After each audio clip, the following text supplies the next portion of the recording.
তোমাদের একটা জিনিস দেখাই বন্ধুরা। এখন বাজে বিকেল 5টা, আর এই দেখো কি নিশ্চিন্তে ঘুমাচ্ছে টিভির পাশে।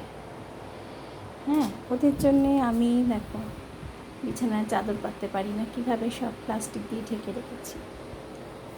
সারাক্ষণ ঘরের মধ্যে দৌড়ত্ব করে। আমার বড়গুলো এরমই করতো। কি সুন্দর ঘুমাচ্ছে দেখো, কি নিষ্পাপ মুখগুলো।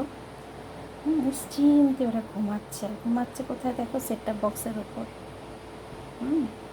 তাহলে ভাবো যে এদেরকে মনে হয় যখন এরা জন্মায়, অনেকেই আমাকে বলেছে ব্যাগে করে দূরে ফেলে দিয়ে আসবে। আমার অনেক রিলেটিভ বলেছে যে একদম ঘরে রাখবি না মুনিয়া, ব্যাগে করে দূরে ফেলে দিয়ে আসবি।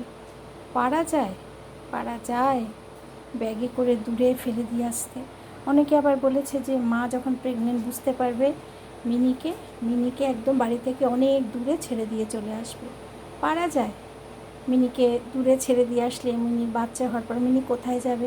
মিনি জানে আমি ওর মা। আমি মা হয়ে কী করে বাচ্চাটাকে গর্ভবতী অবস্থায় দূরে ছেড়ে দিয়ে আসি? জানি ওদের বছরে 2বার করে বাচ্চা হয়, আর এত মিষ্টি মিষ্টি বাচ্চা হয়। এ দেখো আমার ছোটি, আর এ দেখো আমার মোটি। তোমরা তো সবাই চেনো, কিন্তু কি মিষ্টি করে ঘুমোচ্ছে দেখো। মনে হয় না ওদের মধ্যে ঈশ্বর আছে?